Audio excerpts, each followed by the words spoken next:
명절을 맞이해서 한번 주변 분들과 인사 나눕시다. 하나님의 축복 속에서 행복한 명절 보내세요. 다시 시작. 하나님의 축복 속에서 행복한 명절 보내세요. 우리 성가대 연습실을 봤더니 확실히 명절 때문에 고향에 가신 분들이 많이 이렇게 보입니다.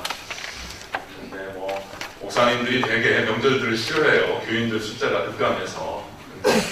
가정 있고 교회 있지, 교회 있고 가정 있지 않거든요. 그래서 하나님의 또 축복 속에서 또 하나님의 또 안 가운데서 부모 형제 무탈하는 거 보고 또 감사를 느끼는 것이 참 좋겠다, 좋은 일이다 싶습니다.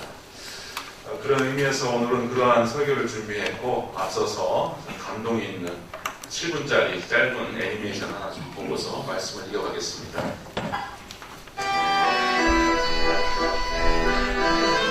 제목은 아빠와 딸입니다.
짧지만 참 감동적입니다. 아빠가 떠나버린 그 먼 바다를 항상 응시하면서 자란 아이가 이제 결국에 할머니가 되고 또 생을 마칠 때 또 아빠랑 같이 또 만난다는 그런 얘기죠. 참 우리에게 베푸신 또 하나님의 또 베푸신 가족의 사랑 이런 것들을 우리가 떠올리게 되는 그런 문제입니다. 우리는 혼자 할 수가 없습니다. 가족이 필요하고 또 교우가 필요하고 이웃이 필요합니다. 죽음을 앞둔 어느 날 징기스칸은 아들들을 불러서 화살 하나씩 주었습니다. 아버지가 시키는 대로 화살을 하나씩 꺾어봐라 했더니 뭐 장정들이 하나 꺾는 거 일도 아니죠. 다 꺾어버립니다. 이번에는 아버지가 한 다발을 주면서 자 꺾어봐라 했을 때 그걸 능히 꺾을 수 있는 자가 없어요. 이때 징기스칸이 그렇게 교훈을 했답니다. 너희들이 뿔뿔이 흩어지면 저 부러진 화살처럼 되고 만다. 그러나 굳게 뭉치면 너희들을 어느 누구도 해칠 수가 없을 것이다. 교회를 목회하면서 그런 생각을 저도 많이 하게 됩니다. 우리 성도님 각자 삶의 자리에서 말씀을 묵상하고 또 기도하고 경건 생활을 훌륭히 잘 해나가는 걸 제가 알아요. 하지만은 우리가 공예배를 통해서 자꾸 모여야 할 이유도 우리의 신앙을 더 굳건하게 다지기 위함이고 세상의 죄악과 세상의 사탄의 세력으로부터 우리가 굳게 뭉쳐서 우리가 전진하기 위함입니다. 그래서 많은 목사님들이 듣기 싫어도 모이시다 하는 이유가 그거죠. 오늘 본문에서의 교훈은 그겁니다. 서로 우리가 필요로 하다. 서로 뭉쳐야 된다. 우리가 인생길에서 서로를 필요로 하는 이유가 무엇인가? 이에 대한 교훈이 오늘 본문에 나와 있습니다. 그 말씀을 묵상하면서 그 의미를 함께 나누고자 합니다. 왜 우리는 서로를 필요로 하는가?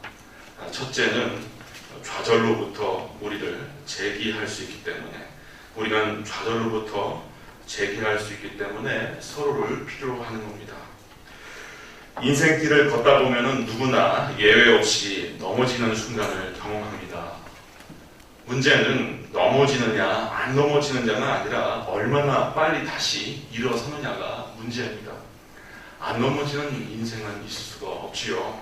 하지만은 그때 어떻게 해서 우리가 일어설 수 있느냐 하는 거죠. 또한 다시 일어서고자 할 때 나의 일어섬을 도울 수 있는 사람이 곁에 있느냐 하는 것이 관건이라고 하는 겁니다.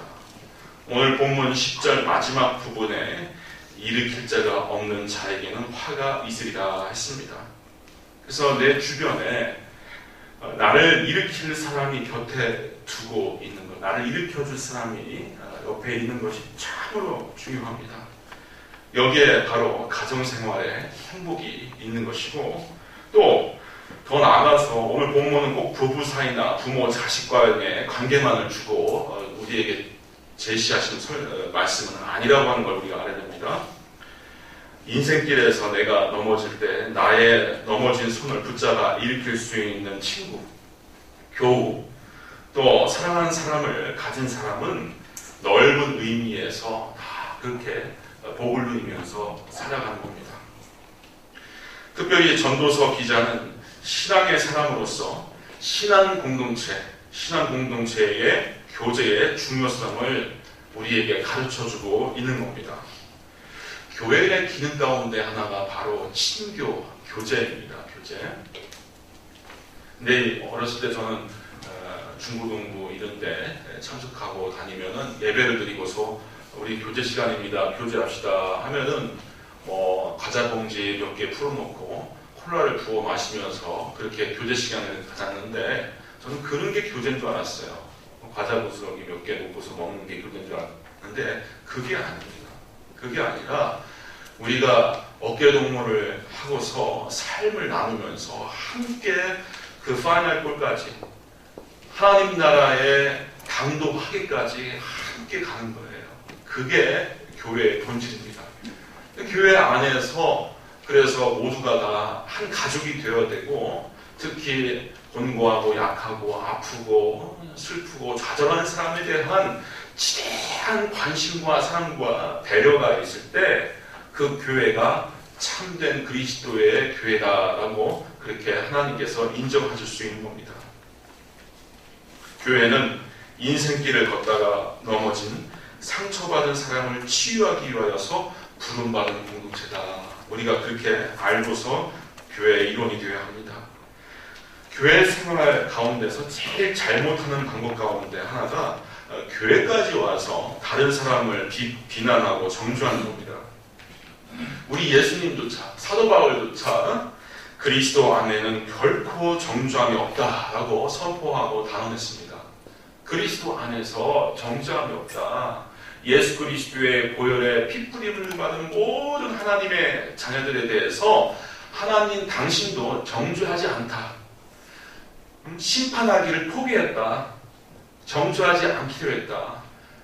가늠하다가 현장에서 잡혀온 여인 하나를 두고 예수님께서도 그 여인 손대지 마라.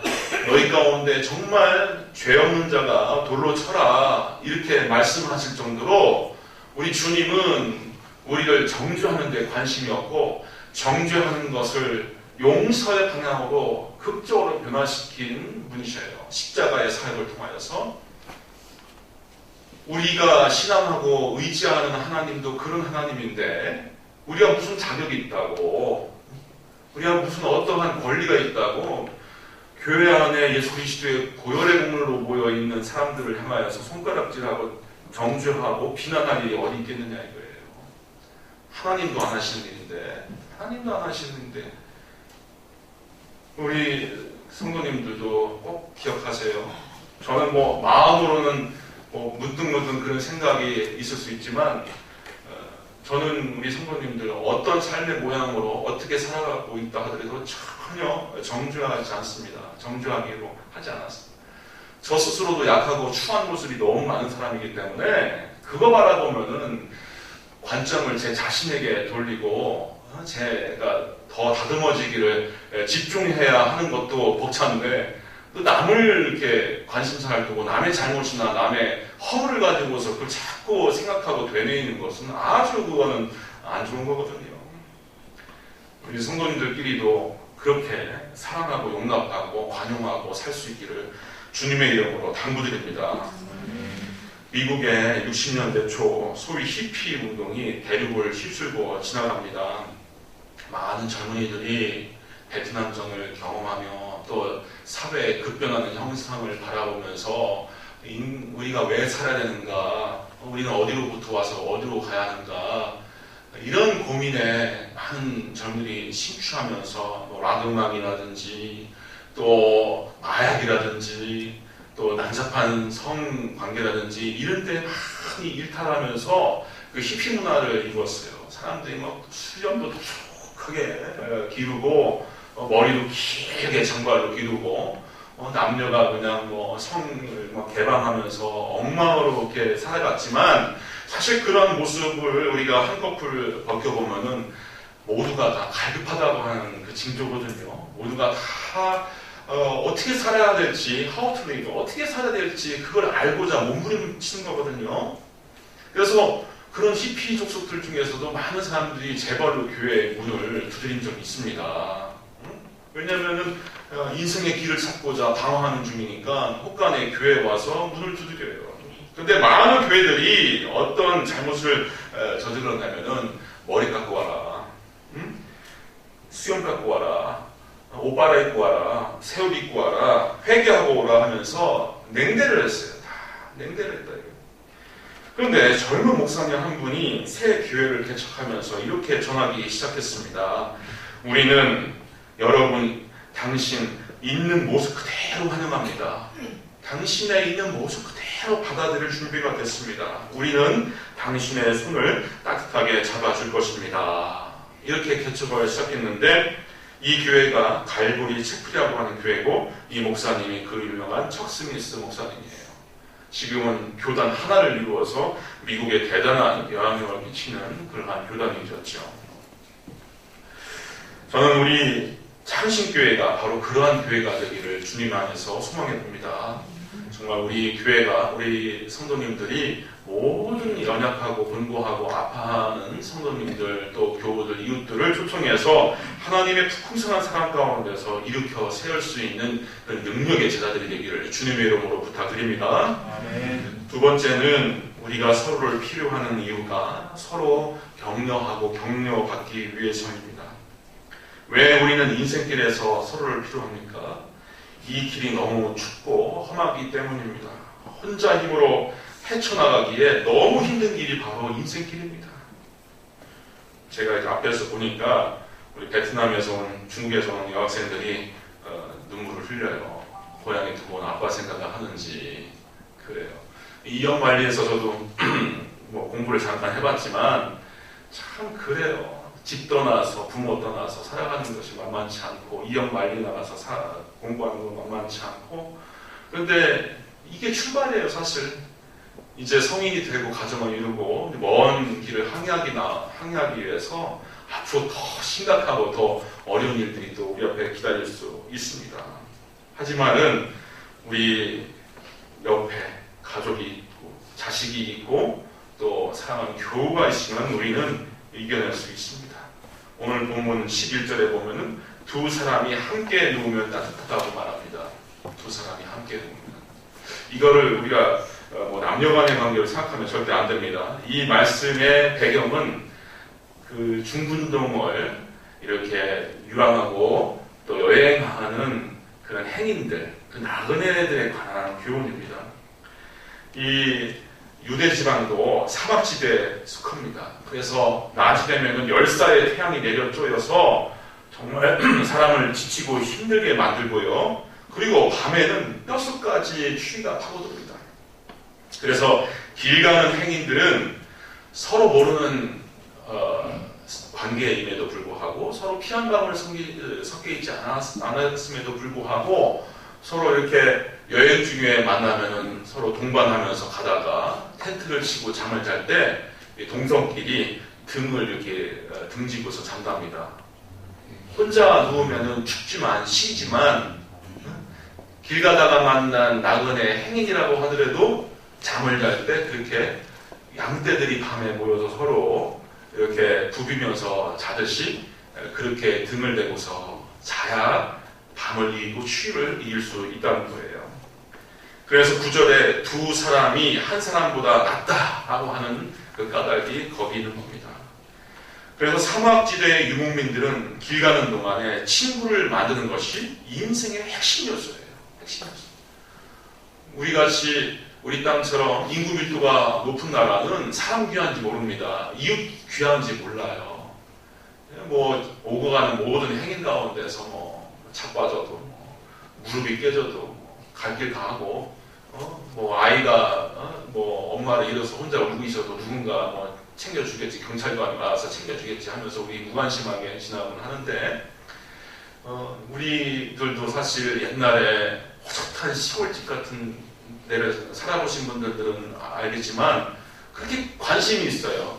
저 시내 건너서 김초식집에 자식이 이번에 서울에 사는 아들이 고향을 왔나 안 왔나 이렇게 관심도 갖고 또 좋은 일은 좋은 일대로 함께 기뻐해주고 또 나쁜 일은 나쁜 일대로 도와주고 섬겨주면서 그렇게 시골에서는 살았거든요. 바로 그것처럼 이스라엘 땅도 너무 밀도가 없고 황량한 곳이기 때문에 사람이 그립고 사람이 늘 관심이 지대해요. 그리고 사막길을 건널 때는 이렇게 반드시 누구를 챙겨서 또 동반을 해서 지내야 하고 서로 간에 일으켜 세우고 밤에 함께 누우면서 그렇게 살아가는 겁니다. 참 지혜롭습니다. 그래서 전도서의 기자는 지금 보편적으로 보다 나은 삶의 길을 소개하는 것이 전도서의 기록 목적이다. 그렇게 우리가 알아야 됩니다. 전도서에서 우리가 자주 보는 단어 하나가 better, 나음입니다. 보다 낫다, 보다 나음.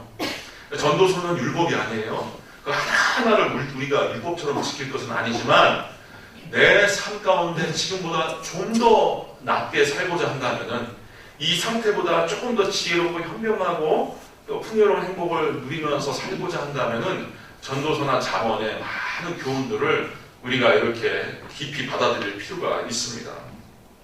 그래서 보다 나은 삶, 보다 나은 삶이라고 하는 것은 뭐냐면 함께하며 서로 격려하며 살아가는 인생이다 하는 것을 우리에게 가르쳐주고 있습니다. 격려하면은 그 사람이 용기를 얻습니다. 그래서 격려라고 하는 것은 영어로 encouragement라고 하는데 이게 바로 그 안에 용기를 불러일으킨다라고 하는 말이에요. 시기에 빠지고 힘들어하는 분에게 용기를 불러일으키는 것. 우리는 넘어졌던 인생길에서 반드시 다시 일어나야 됩니다. 다시 일어나야 됩니다. 농구 선수를 평가하는 기준 가운데 하나가 얼마나 슛을 많이 해서 점수를 얻었느냐 하는 것도 대단히 중요한 판단 기준이지만 그것 이상으로 판단하는 기준이 뭐냐면 소위 리바운드입니다. 리바운드. 우리 팀에서 혹은 상대팀에서 슛을 했는데 그것이 잘못 맞아서 튕겨져 나와요. 실패한 골입니다. 근데 그걸 다시 낚아채서 우리 편의 공으로 나의 공으로 만드는 기술, 리바운드 기술인데 그것이 바로 그 한 사람의 농구 선수를 평가하는 아주 중요한 기준이거든요. 그래서 인생이라고 하는 것도 비슷하죠. 실패한 골에 우리가 좌절하고 그것 때문에 낭만할 것이 아니라 다시 낚아채서 다시 재기할 수 있는 승리의 기회를 만드는 것이 대단히 중요한데 바로 그렇게 우리가 서로를 위해서 격려하고 따뜻하게 일으켜 세워주는 것은 바로 오늘 우리가 얻어야 할 교훈인 것입니다. 바로 우리 주변의 친구, 이웃들, 우리 교우들로부터 우리가 그러한 기회를 또 그러한 일으킴을 얻을 수가 있습니다. 마지막으로 세 번째는 우리가 우리 스스로를 또 우리가 서로를 필요하는 이유는 함께 승리하기 위해서입니다. 격려의 결과는 격려하는 자만을 유익하게 한 격려받는 자만을 유익하게 하는 것이 아닙니다. 격려라고 하는 것은 격려받는 자와 더불어서 격려하는 자를 함께 유익하게 만듭니다. 우리가 이웃을 격려하며 그가 나를 통하여 격려받는 것을 보면은 그를 격려하던 내가 또한 격려를 받습니다. 우리 성도님들이 목사님들한테 목사님들은 무슨 맛으로 목회하세요? 그렇게 묻는다면은 다른 답변이 별로 없어요. 하나님의 은혜를 끼쳐서 우리 성도님들이 격려받고 힘을 얻고 은혜 받고 한 주간을 살 수 있는 동기와 동력을 얻는 거, 그거 하나면 충분합니다. 목회의 그 행복과 기쁨은 바로 여기 있는 거예요. 이 자리에 뭐 젊은 사람들은 없지만 혹시 그러한 기쁨을 누릴 생각이 있으면 목회하시면 좋습니다. 반면에 많은 사람들에게 소외당하고 비판받는 사람을 유심히 한번 관찰해 보세요. 많은 사람들을 이렇게 그 자신이 많은 사람들을 또 비판하고 또 소외시키고 있어요. 하지만은 우리 예수님은 황금률을 통하여서 진리를 제시하십니다. 마태복음 7장 12절에 보면은 무엇이든지 남에게 대접을 받고자 하는 대로 너희도 남을 대접하라. 이것이 율법이요 모든 선지자들이 가르친 바다. 예수님께서 말씀하십니다. 우리는 사랑받기를 원합니다. 존중받기를 원해요. 존경받기를 원합니다. 그리고 나를 인정받기를 원해요. 그러면 우리도 똑같이 존중받고 사랑받고 인정받고자 하는 대로 우리 주변 사람들에게, 이웃들에게 그렇게 해야 한다는 거예요. 해야 한다는 거. 마크 트웨인이라고 하는 미국 작가가 그 짧은 소설 가운데 그런 내용을 썼습니다. 어떤 꼬맹이가 자라서 혼자 산을 타서 산을 올라갔어요. 돌을 던져봤습니다. 소리가 나요. 메아리 소리가 탁탁탁탁. 이번에 한번 소리를 쳐봤습니다. 야! 하니까 저기에서 야야야야 하면서 메아리가 들려와요. 야 임마! 했더니 다시 야 임마 야 임마 야 임마 하고 돌아옵니다. 막 그래서 몇 개의 욕설을 더 던지고 집에 왔어요. 씩씩거리면서 아빠 내가 산에 올라갔더니 어떤 나쁜 놈이 있더라. 어? 내가 욕하는 대로 나를 욕해. 그때 아빠가 얘기하죠.